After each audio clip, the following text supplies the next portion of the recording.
Em Rusciano and Michael Lucas. Going to be seeing some stuff and you're going to fucking love it. This is Emsolation. What advice would you give your teenage self, Michael Lucas? You're gay. Well, it's pretty easy. You can do it. If you're worried you can't do it, I'm here to tell you, you can. You can't be unhappy when you're stuffing that in your mouth. You're in Emsolation. And if that soundbite doesn't get used in our new intros, I don't know what is up or down. Hello. Hello.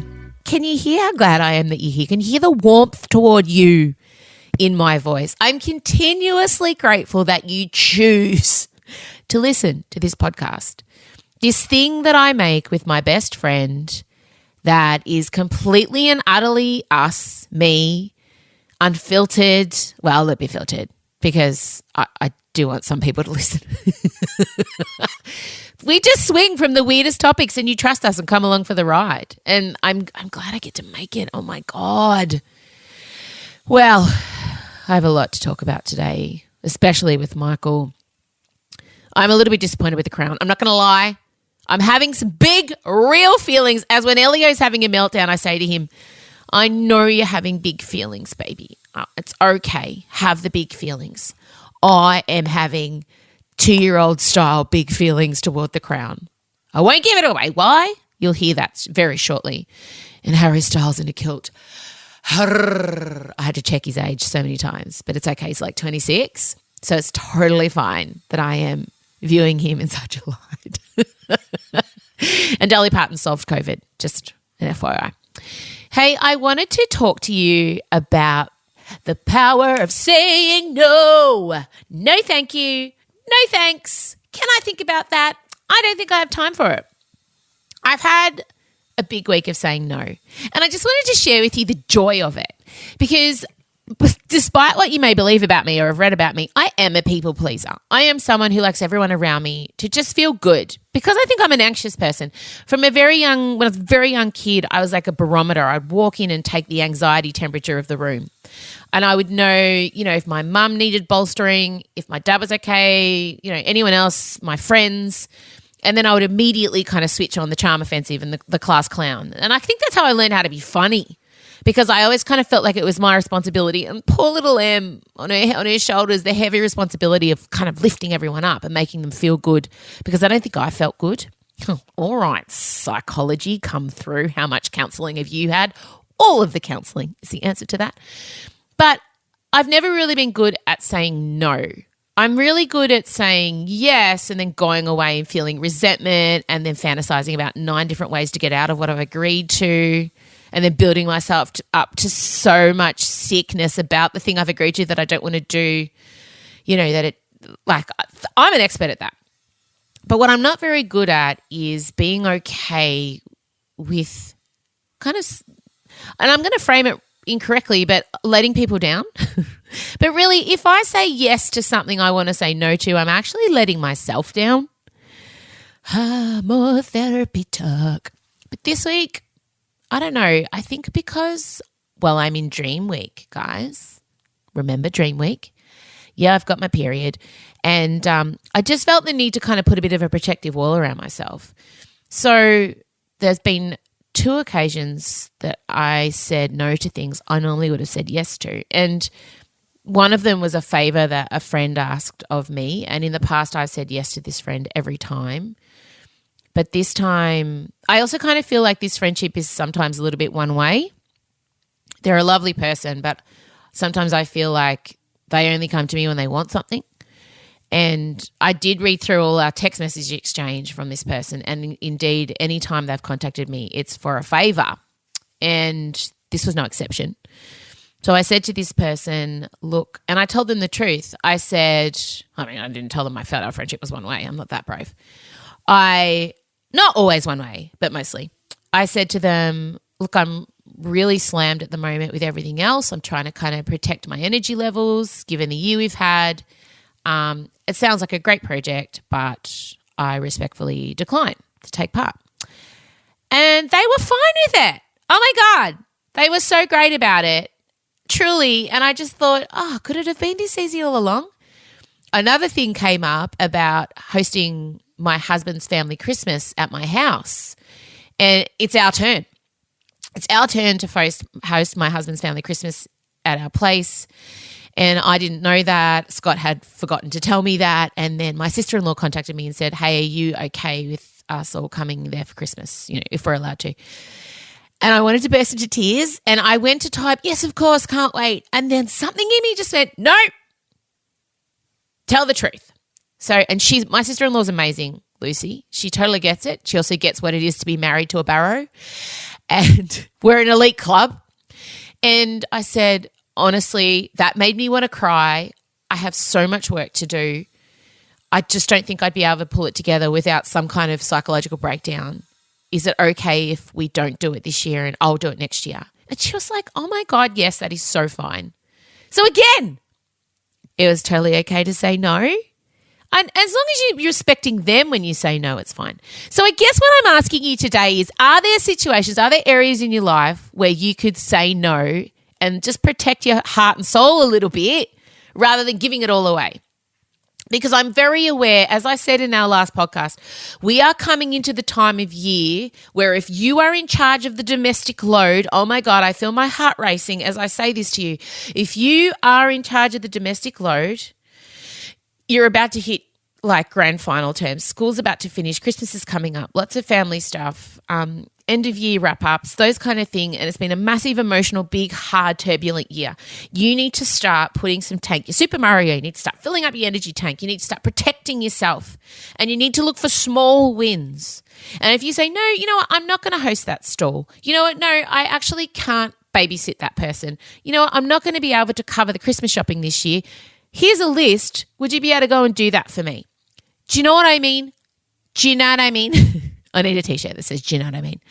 Find ways to start reserving, putting your stores in, because as much as I preach, as much as I want the domestic load to be fair, as much as I want everyone to equally contribute and not fall upon the woman in your house, I know it still does. I know it still does. Not all households, but the majority. And it certainly still happens in mine. It's better. It's definitely better. But I still do most of the fucking work. Sorry. All right. Well, that's enough for me. Just your friendly reminder from me to say no, no, no, no, no, thank you very much. Okay, guys, let's bring Michael in. It's been enough impromptu singing. Play the music.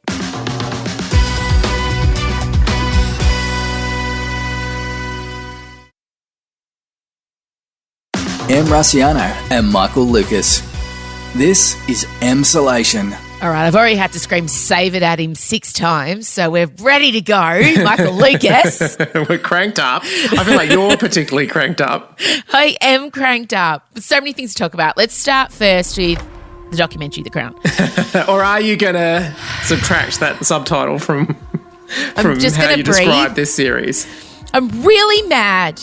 I mean, obviously I love it. Like, I have a very complicated relationship because it's monarchist porn. I mean, it's someone sent us a message saying, Em, you're an ironicist. That's interesting. Yeah. Because I do love the monarchy, but in an ironic sense. I more love the royals, and more to the point, I love the Queen. And more to the point, you love the outfits. That's the oh my God, the outfits, zero. The attention to detail, and the money they spent. Just some of the shots that they've recreated, just 1 second of footage, and it's this whole beautiful crane shot that would like. I'm amazed, but I think Peter Morgan, who's the writer, needs to decide: is he making a documentary or is he making a total fiction? And I think he's in really grey area, muddy waters with season 4 particularly, because it does cover some very touchy topics, and obviously our main characters are Thatcher, Prince Charles, Di and the Queen. Do you think, though, can I ask you straight up, do you think that it is worse in season 4 because he's changed his approach, or do you think it's just because now we're in living memory pretty clearly, like even we have living memory, albeit we're little kids, of this, like basically all that stuff about like Princess Margaret smoking and being fabulous and swanning around and having affairs with photographers, we just bought whatever they told us because we don't really know much about that, whereas now we know everything about this. Yeah, but that was documented, that stuff, and they were still pretty vague on, it was all very sweeping, beautiful brushstrokes. It feels like in this season he's really gone out of his way to imagine what happened. And therein lies the problem. Because I read an article with Peter Morgan, the writer, and he said it's based on real life events but not entirely factual. I mean, straight away. Yeah. That sentence is problematic. And then he said, we do our very best to get it right, but sometimes I have to conflate incidents. Yes. It feels like he flips in and out. So there are some very historical, accurate things that are going on, and they have got everything down to the final button on Di's outfits. There is they're really painstakingly recreating that press factual conference when they announced their engagements, and he said, "Whatever love is." That was so precisely replicated. Exactly. So to go from that to then completely fabricating a letter that Lord Mountbatten never wrote to Charles encouraging him to kind of settle and stop going after Camilla Parker Bowles and go for the woman that helps the monarchy. That never happened. The choice of a woman was the issue around which the last Prince of Wales came to grief. And it's astonishing to me that 40 years after the abdication, you're making so little attempt to conceal your infatuation for another man's wife. Yeah, but they know that was his position. Yeah, but you can't, because that seems to then have been the catalyst for Charles proposing. Yes, But he stitches things together to create motivation. But he's been doing that the entire time. Absolutely the entire time. All of those tense negotiations between the Queen and Philip. How dare you? We didn't have the sense of it to be so aware of the fact that it was a creation. But I do feel like he's gone a little harder on the tabloidy stuff. I really feel this season's he's gone a little bit, he's turned the juice up. Don't you think? I think, his job is to take these boring, incidents and try and find the juice in them. And in some cases that means putting things together and thinking, okay, we've got a good little current happening here when really it wasn't. But also I think the underlying, it really was more of a soap opera in this era as well. Like when you compare it to the last season in particular.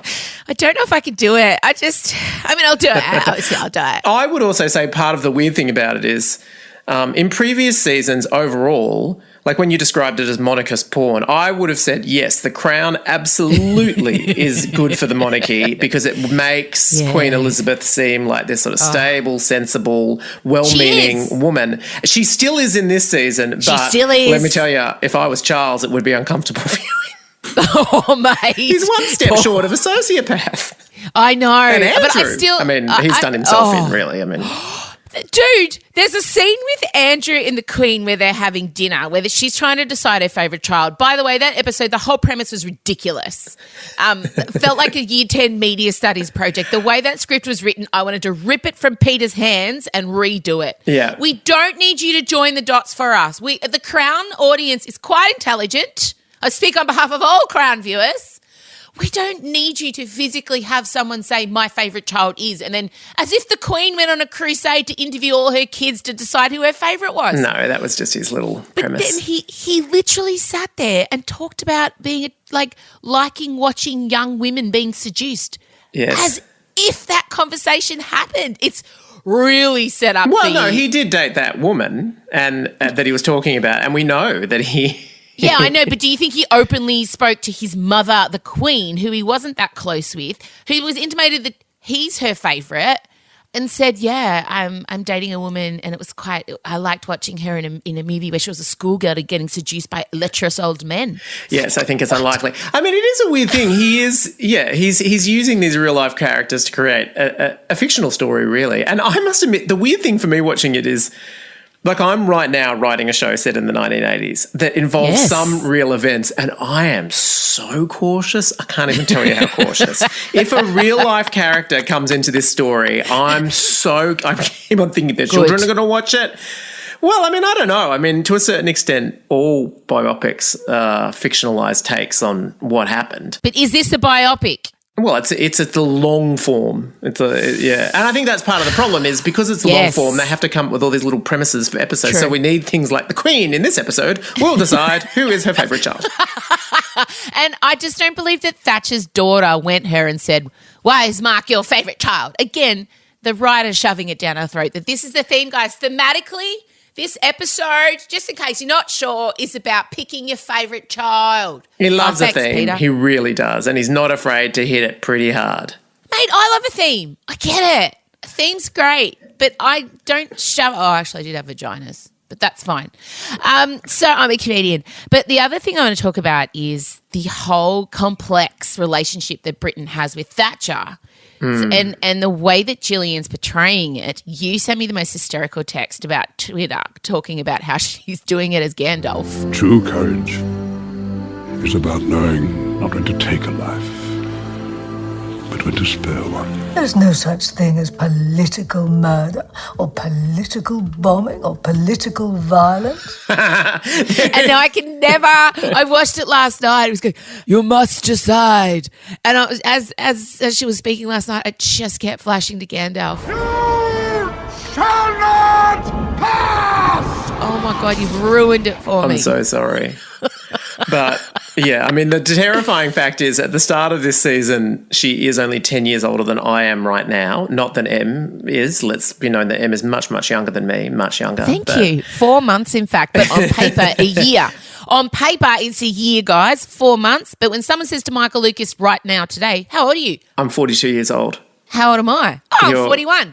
I'm here. Thank you. Nubile, youthful 41. Thank you. Yeah, well, that Gillian has egged the sort of deep, straining, breathless voice and the walk, and you feel like you're looking at a 60-something when you're looking at this. And when you go back and look at the footage of her in this period, she wasn't quite that. I mean, she definitely has mimicked the tones of her voice and a lot of her movement really, really well, but she has egged the age a bit. Absolutely. But also, what I want to talk about is the fact that he insinuated, Peter, the writer, that the Falklands War was started because she was emotional over her son going missing in a rally car race. That was a bold choice, yeah.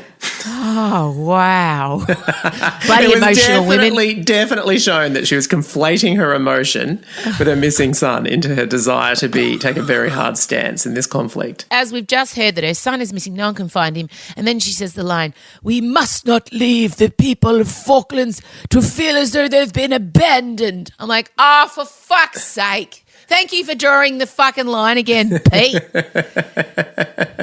Anyway. I love it how you're now on a less than first name basis with this writer. He's delivered you your greatest joy and your most profound frustration all in one absolutely maddening package. I have notes for Pete that I'll happily send should someone find me a postal address. It feels like you're on the brink of, right, I've made my own version of The Crown. This is how it should have been.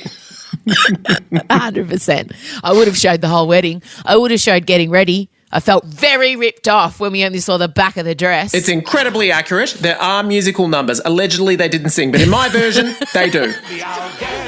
Be Our Guest was performed from Beauty and the Beast. I don't care if it wasn't written back then. The Butlers performed it. My mum, who has, been adored it for all of these seasons, she's gone into Struggletown, particularly with the Di episode, and she was doing a whole lot of, I don't want to see her vomiting all the time.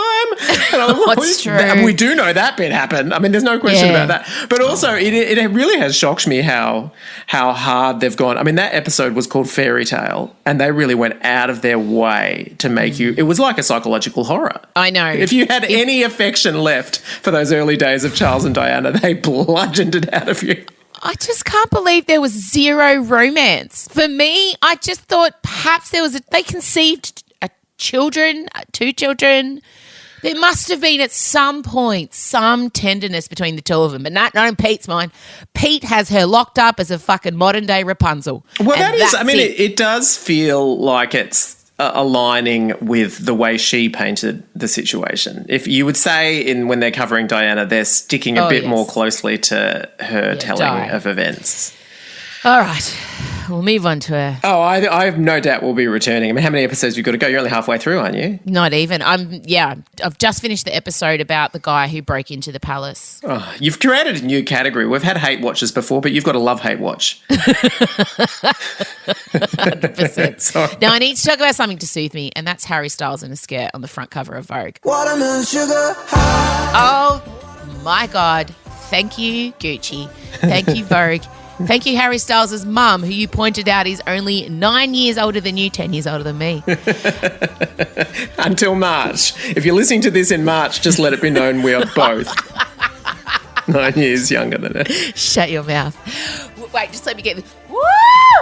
Now, Marcella, who does our social media, will be very excited to put this together on our Instagram. Well, once it's done, we'll do a collage of Harry Styles. He's supplied a lot of looks, and I think all of them deserve a great deal of consideration. But it would seem that some right-wing commentators got their knickers in a knot over the fact that this image of him in multiple skirts, one shot in a kilt that sent you and I over the edge, is an attack on manly men. It is an attack on manly men, and something needs to be done. Do you think anywhere in Russia or China or anywhere in the East, men are wearing dresses and heels? Just a serious question. If you don't understand that all of this is just a part of a bigger plan to take down the West, I can't help you. Virtually everything that comes out of Hollywood is about destroying values and weakening our society. So whether that's baby mama culture, women taking their clothes off, feminism, right? I don't need a man, all of the stuff that you're seeing, and now men in dresses in Vogue.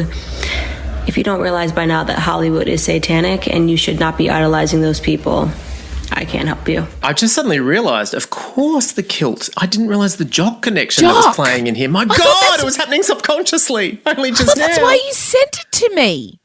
No, I hadn't thought of it. I just had this sudden, just convulsive, excited reaction to it and sent that picture directly to you. It's Harry sort of reclining in this sort of funky, punky, deconstructed, weird kilt thing, and you see all of his tats are out. It's also, I have to say, selling all the pictures is his facial expressions. Because let's just consider for a moment if I attempted to put on this fashion and someone took a picture of me, my face would ruin it. You'd see the weird awkwardness in my eyes. You'd see the self-consciousness, the palpable self-consciousness. But Harry, cool as ice. He just stares, you look into those eyes, and it's like a tropical sunset. Strawberries on a summer evening. He is so calm. Wait, how old is he again? 26. Oh, totally fine. Remember my rule. If you're too old to have birthed them, if you're too young to have birthed them, it's okay to purr. Well, you could have birthed him. No, could not. How old? It's right on the edge. If you did it when you were 14. No, that's not. No. I mean, people. Biologically. Okay, this is not. Barely. Got my period just before turning 14, so barely.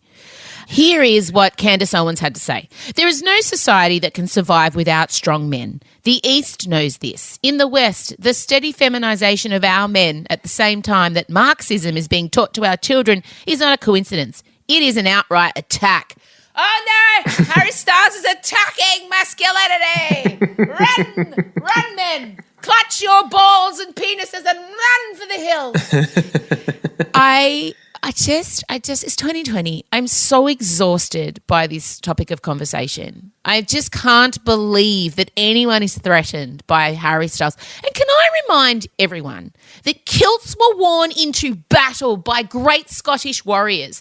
The togas were worn by Roman dictators, some of the most, traditionally manly men in our history. Skirts represent traditional manhood. And also, I've got a couple of things to say about it. But firstly, this whole strong men thing, I know you'll have a rebuttal to this, but I do think Harry is showing strength in doing this. I think I don't look at it and think in any way that this is a weak move. He seems so comfortable with himself in a way that does seem really strong to me. Yeah, but I mean, I feel a little bit uncomfortable about people applauding him too much for it too. Yes. Because, he is a rich, successful, good-looking, straight, white guy. First of all, so he's top of the food chain. And he's popped on a kilter skirt for fashion, and he's still getting criticised. So imagine what it's like to be just a transgender person trying to live. Oh yes, no. Obviously, there were people for whom a move like this would be way, way braver, and they would have way, way backlash. But he's still doing something. I mean, who else is doing it? Not many other people. My kids are of that generation, Gen Z millennials, who they are completely moving away from that notion of gender and the stereotypes that are revolve around that. And I accept that my kids are a little bit more progressive and lefty and have been exposed to it, and it's very normal to experience with your sexuality and your fashion. And yes, they've grown up in that kind of environment. Thank you. I'm such a good mother. But I do understand that, for the greater population, gender stereotypes still – I mean, you just go to Target or Kmart. There's a pink aisle and full of gender Barbies reveal parties are a thing. They weren't a thing Exactly. when we were growing up. Also, Candace Owens' whole little thesis, the feminization of men at the same time Marxism is being taught, I call bullshit because, think about the mid-'80s when you had your Boy Georges and your Dead or Alives and all of a sudden cross-dressing was all over the culture. That was at the height of the Cold War and Thatcher years when we were about as far away from Marxism. There's no connection there. No, there isn't at all. At all. I know. The whole tweet was a bizarre. It was crazy, and obviously got picked up by the Harry Styles fans, which you think the Swifties are intense. The Styles, I don't know what they call themselves. What's their collective now? I don't know, but I do need to find out because I'm getting more and more worried that I actually am one. Oh, I am too. I love him so much. I know. He and Lizzo are here to save pop as far as I'm concerned. Same. I agree. But to finish my rant, it wasn't just pointing out that I'm a good mother. I do understand that this visual would be something that's kind of seems provocative and fresh and a little bit kind of scary for a boy to be doing this and other boys to see it. But I say normalize it, encourage it, because what's happening now for men, it isn't working. As women are trying to fight to be able to express themselves as they want, men need to be able to be given the space to do the same thing, and that is stepping outside of traditional masculinity. And this kind of thing, it allows men to not feel they have to live up to one stereotype. Suicide rates among men are sky high, because they're, we need to kind of help and talk about this idea of changing the rules around being a man. So it's so constrictive to be a man. And the danger is, I mean, yes, we have more acceptance in terms of, obviously you're in a much better position in countries like ours. If you're growing up gay, obviously things have improved drastically, but we're still incredibly set on labels, and there's this terror of if I put on a dress, unless I'm drunk at some sort of Mad Monday thing, in which case it's mysteriously okay, but if I put on a dress, then that means this and it means that and it means that. And I think what's so powerful about Harry and why it makes such an impact is because he's so at ease resisting all those kinds of labels, and I think it just loosens people up to be able to be whoever they want without feeling all this constrictive sense of, oh my God, if I go down this path, I'm saying this about myself, or I'm doing this, or he's just chill. And also, good album. Oh, such a good album. They're called Stylers. Our producer Tony's just informed me. The collective noun for Harry Styles fans are stylers. Okay, cool. Well, we are. I hope there is a subcategory for 40-something. Don't do it. What? Don't. We're cool. Don't mention our age. Doesn't matter. We're talking about breaking boundaries. 40 is the new 20, guys. I'm wearing space buns and people are shocked. Are they? What do you mean they're shocked? I put my hair in 2 buns the other day, space buns, which I've done. I do all the Princess time. Leia. Yeah, exactly. Thank you. And I got so many messages, over 100 messages saying, oh, I wish I felt comfortable enough to do that. Your hair looks so cute, blah, blah, blah. I was like, oh, fuck. I never get this. I remember there was a period of time when my mother suddenly decided that she couldn't have long hair anymore because she was too old for long hair. Right. And I must have missed the weird bit of socialization where you're supposed to understand that women can't, there are all these ages where you can't do shit. Yeah. So many rules now. Apparently, when you're 40, you've got to stop wearing bikinis, you've got to stop wearing short skirts, we don't show the tops of our arms, got to put the boobs away. There's all these rules. But for me, the only thing I'm shedding in my 40s is the fucking expectations of the fashion I should be wearing. I'll wear whatever the hell I want. I want that cross-stitched and framed. Can someone put that on a meme? Hanging inside your door next to the psychedelic vagina. Sorry, I know you don't want to be the vagina queen. It's fine. It's fine. It's okay. I don't even know how we got here. But yes, show your sons pictures of Harry Styles. Normalise crying. Normalise boys having emotions, playing with dolls. Respect and show them Kamala Harris. It's important. Everyone's going on about little girls seeing Kamala Harris. Yes, but little boys need to see that as normal as well. Rah! Now, finally, we wanted to talk about Dolly Parton curing coronavirus. That's basically. it. Let the history books show. Might have been a more complicated picture. We don't want to hear about it. No. How dare you? History of 2020. Can we please talk about, can I be Peter Morgan of 2020 right now? Yeah. Dolly Parton, the Crown writer, guys. Dolly Parton has effectively put on her gloves, on her flesh-coloured surgical gloves. The gloves do have nails attached. And she has cured coronavirus. She did. She went down. She went into the laboratories. How y'all going with the trial? Yeah. And she got it done. Yeah. She went to the Vanderbilt Medical Should we Center. provide any facts to this or no? Okay. Hey, y'all. Have you tried mixing that stuff with that stuff and that there vial? Oh, so cute. She donated $1 million to the Vanderbilt Medical Center, who hosted part of the clinical trial for the 94.5% effective vaccine that's currently the leader in the coronavirus vaccines. Yes, the US government did also donate $1 billion, but who cares? That wasn't the $1 billion. Matter. That was they got it across the line. It was Dolly's million. Correct. It was her donation that led to the final, like someone just going, oh my God, I've got it. Can we just have 10 more? Is it $10 more? Yes, sir. Here's $10 more from Dolly Parton. If I was Peter Morgan, I would also say that maybe one of the critical scientists was born illiterate, but then thanks to the Dolly Imagination Library, learned how to read and became a scientist and then invented it. So that was a double win for Dolly. Oh my God, let it be known. Fact. Yes, that did happen. Oh my God, I love that. And also, this same guy, the guy who was illiterate and then went to the he's also gay. Yeah. And felt emboldened by Dolly's words and Coat of Many Colours song to let his family know, who then encouraged him to go and become a scientist because they wanted him to be truly who. So he is a gay, illiterate scientist who can now read and has solved coronavirus because of Dolly. It's a really moving episode of the series. And it's called Rainbow Vaccine. I know that sounds like we're trying to eradicate. Sounds LGBTQ. scary. No, what's our episode called? What would you call it? Oh, God. Could you just say Vax of Many Colours? Oh, God. Working 9 to thrive.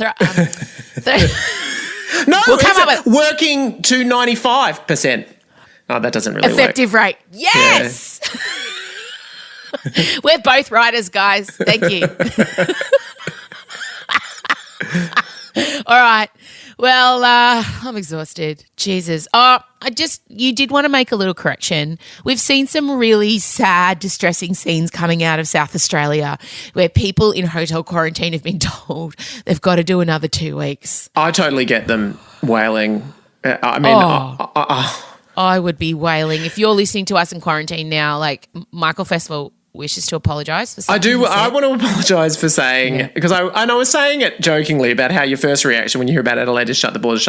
But in actual fact, I think that's crazy. And as we all know, the coronavirus can go underground, be undetected for weeks and weeks and weeks at a time. New Zealand's shown it, Adelaide shows it. And so these things are going to keep happening, and we can't shut the borders every single time. We have to have strong enough testing and tracing. Obviously take precautions. Like obviously, say, well, here's a problem area, and so people moving around absolutely need to be tested and checked and all that sort of stuff. But we're gonna have a really weird next year if we keep shutting the borders every time. So I judge myself for saying shut the borders when Adelaide. I really do. I want to retract it. Oh my God. Oh my gosh. Our first retraction. Yeah. Yes. Is I it? love that it's you and not me. Yeah, I don't think I just get things edited out. I don't have to retract them. Oh, that's true. Actually, no, we've both done that at times. We've both done a little bit of a wake up. Hang on a second. What was I saying there? I would say probably me more than you. Yeah, sometimes I get a text that's going, hey, did I go a bit far when I said this? Tell me honestly. It's playing in my mind. And usually when I'm sending that text, I know the answer. Yeah. The fact that you've sent it in the first place is your answer, correct. really. Yeah, correct. That's absolutely correct. But yeah, my heart, we are thinking of you, poor bastards. I saw the images and I had a real pang. The only thing that sustains you when you're waiting for that is just the date coming. To have it change. It's like how Melbourne lost our collective shit when we had the day-long pause. Yeah, it's so true. So to any South Australians listening, we feel for you. Michael, who is in charge of border control in this episode of The Crown, he will be keeping it open for you. So it's okay. All right. Talk to you soon. Talk soon. Bye. Bye. This is Emsolation. Thank you. That's it. We're done. Hey, I just wanted to let you know there's going to be a special Emsolation conversation with the wonderful Broden Kelly. Now, if you're unaware of Broden, he is part of my favourite comedy group, Aunty Donna. They are just, well, I can't explain to you how much I love them. They are the weirdest, bravest comedians I know, and they're having massive success on Netflix at the moment. You must go watch their show, Aunty Donna's Big Old House of Fun. Fuck, I laughed. Everything's a drum. Everything's a drum. We started out in the same tiny rooms at Comedy Festival, and I've known the boys a long time, but I've always secretly kind of wanted to be a part of their gang. I've never been cool enough, but I feel like this interview may be step one. So get ready for some super awkwardness from me. But that's coming out Friday. But even if you don't know Broden, his story is one I certainly resonate with. It's about kind of going out and creating your own magic, and they certainly have done that. And I do relate to that. They found their own community of lunatics, as I have. So it'll be well worth a chat, even just to hear me trying to like impress, you know how I am around other comedians. I'm going to do my best to not get needy. I'm going to have a needy meter. But yeah, listen out for that. Broden Kelly from Aunty Donna, and go and watch it on Netflix. It's absurd. It's absurd. It's not suitable for children in any way, but it is gloriously absurd. I wholeheartedly recommend it for a laugh. All right, gang, we'll chat soon. That will be out tomorrow, Friday, if you're listening on a Thursday. Otherwise, you know, have a great weekend. Love you. Loving us, but mainly love you. Bye, guys.